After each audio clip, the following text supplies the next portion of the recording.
I'm not sure about that one.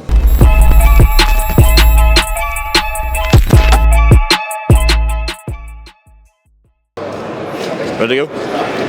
Danny Gaffone here for Pro Boxing Fans. We're in Sheffield, where we've just had the weigh-in for Dalton Smith, Jose Zepeda.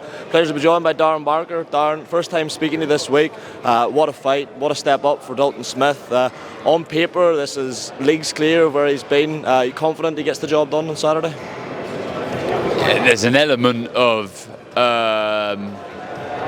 doubt, you could say. It's not all 100% confident because of the pedigree, the power, the know-how, and the proven level of Jose Zepeda. So you have to, you can't be fully 100% confident here. But for me, Dalton Smith has the potential, the ability to go to that next level, and that next level is challenging for a world title. Been so impressed with him, and I've also been very impressed with the way he deals with southpaws. Most notably, Sam O'Maison. I'm not comparing Sam O'Maison to Jose Zepeda, but still, the way he managed the southpaw stance of O'Maison was so impressive. And that he's fought 3 in his career, looks good against all of them, but this is a different kettle of fish against Zepeda, who can really whack. He knows what it takes to win big fights. He's been there, he's done it. He doesn't fight like somebody who's 34 years old, and what I mean by that is there's still plenty of energy. He fights at a high tempo, and I expect to see that on Saturday. I'm intrigued. If Dalton Smith looks to hold the centre of the ring, we are in for an absolute barnstormer. You touched on the Sam O'Maison fight, and we saw Dalton look quite comfortable at domestic level. He's obviously won the Lord Lonsdale belt outright, but I think one criticism he's had is he'll often just fight to the level of his opponents. Do you think against a fighter like Jose Zepeda we see the absolute best of Dalton Smith? I think you find that with most, well, with all rather, actually, with all top level fighters, they raise their game the better the opposition. You hear it in football all the time, that big game player, and we will find out if Dalton Smith is one of those on Saturday night. So far, so good, ticks all the boxes, but this is that next level now.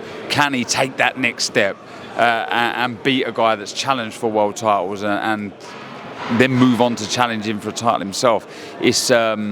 It's such an intriguing fight, it really is. The correct fight at the right time. Because look, if it wasn't to go Dalton Smith's way and Zepeda was to win, there's no disgrace in that, but I do believe he's ready. He's ready for this type of challenge. And I think it is one that I do favour Dalton Smith to come through and look good. Stick with the 140-pound division. Obviously, we hope there's a big fight on April 20th between Devin Haney and Ryan Garcia. Obviously, Ryan's behaviour over the past month or so's drawn concern from certain quarters. What have you made out of it all? Like 4 weeks out from a fight, some of the stuff we've seen. Do you think the fight will happen? Yeah, I do. It is a little worrying. Is it a ploy? Is it all part of the plan from Garcia? We don't know. Is it, who knows? Who knows? You don't know. I've seen clips of him looking completely, away with the fairies, and I've also seen him training very hard. So I don't know. But it's a fight I'm really, really looking forward to. One that I pray continues, which I'm sure it will, to go ahead. And that's a blinder. And I favour Haney in that fight. And just want to get a couple of thoughts in the heavyweight division before I do let you go. We saw over in Saudi a couple of weeks ago, AJ looked destructive against Francis Ngannou. Sort of the nature of boxing fans, your flavour of the month one moment and forgot about the next, but it feels like now a lot of people are giving Joshua a serious chance in potential fight against Tyson Fury. Has your opinion on that fight swayed, not just based off the Francis Ngannou fight but the Wallen fight and then how Fury looked against Ngannou? Yeah, I guess so, because if he is going to go into the fight with Tyson Fury, if that fight ever does happen, with real anger, spite, self-belief, then he's got one hell of a chance. He really has. And I just pray the fight happens. I really, really do. And boxing, look, boxing, it might be the flavour of the month, blah blah blah, because of this, because of that.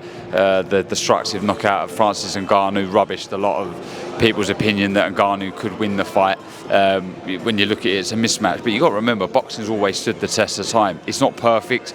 It's always striving to be better. But you can't compare any other sport, combat sport, to boxing.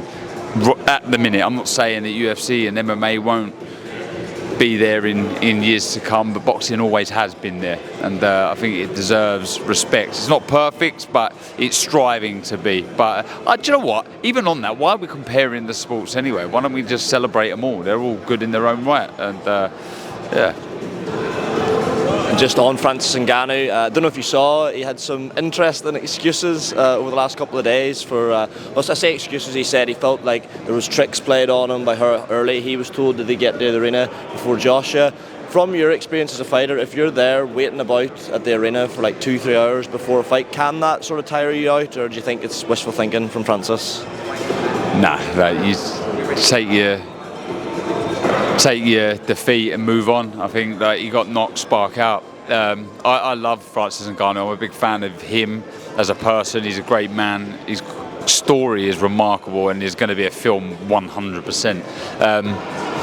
Nothing would have made any difference that night. It wouldn't matter if he would have got his warm-up or anything spot on. If that was the case, the same thing would have happened. Last one, Darren. We expect Joshua to have a fight in the interim whilst the whole situation with Fury and Usyk resolves itself.